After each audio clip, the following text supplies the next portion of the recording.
Started. Thanks, Keith. Hi guys, how's it going? Good. Good. Thanks for coming tonight.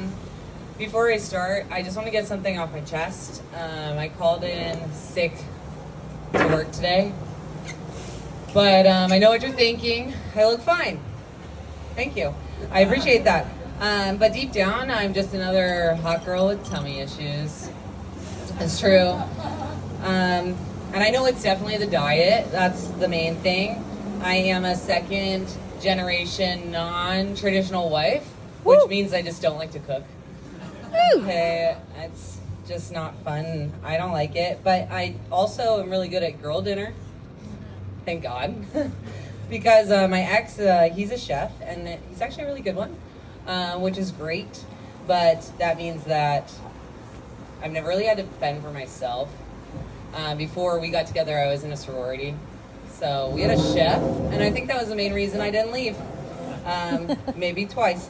Anyway, I'm newly single. Yeah, look at her go. Yeah, you are. Yeah, so I've been absolutely wrecking my body with girl dinner. Girl dinner. Like real bad. And thanks to my meal choices this morning, I was the queen of the porcelain throne. That's fine. I'm a fan, but I didn't ask to be nominated to be the queen. I don't want to be the queen. It's too much pressure. Like, I'll be the princess. But I think that if you're the queen, it's too much responsibility. Like, you probably can't call in sick. It's probably hard. That's what I'm thinking.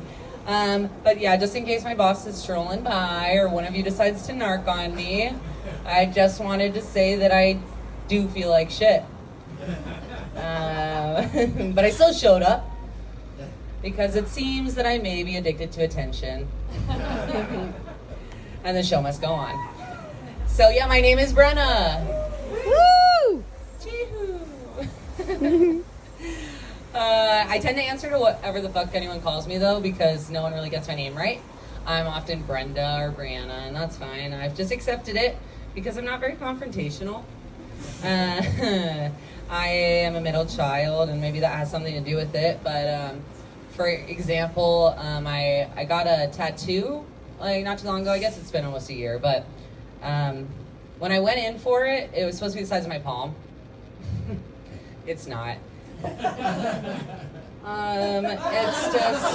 a little bigger than I planned. It was supposed to be like a third of these flowers, but she printed it out a little too big, and I didn't want to make her waste any paper. So I was like, that's fine.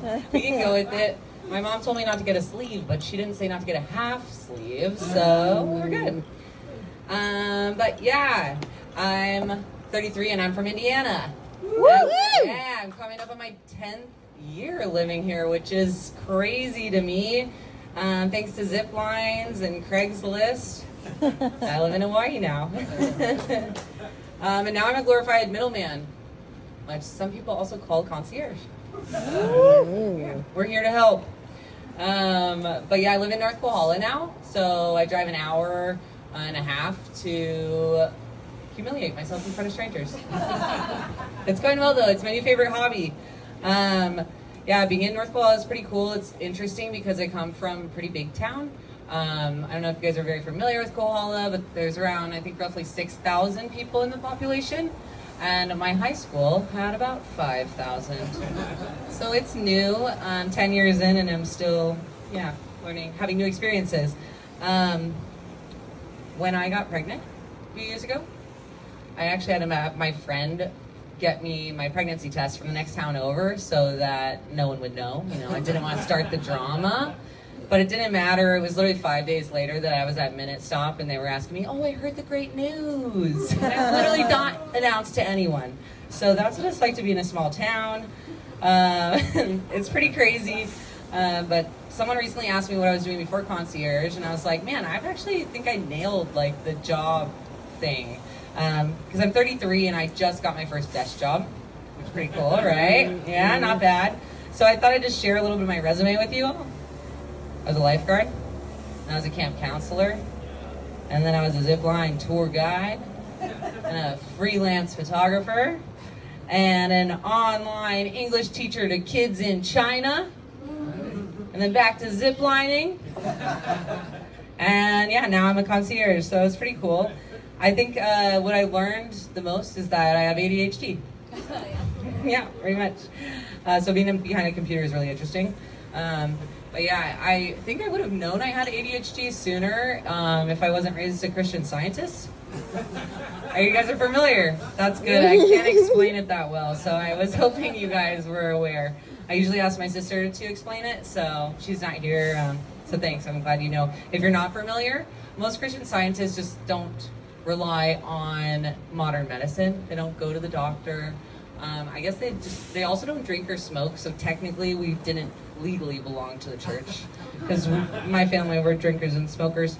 But they like to rely on prayer, which is fun. But I don't know, I was never really fully convinced. Some people ask me, is it a cult? I don't know. I'm not a very good judge. I joined a sorority. So thank you guys for having me. Keep it going. Keep it going.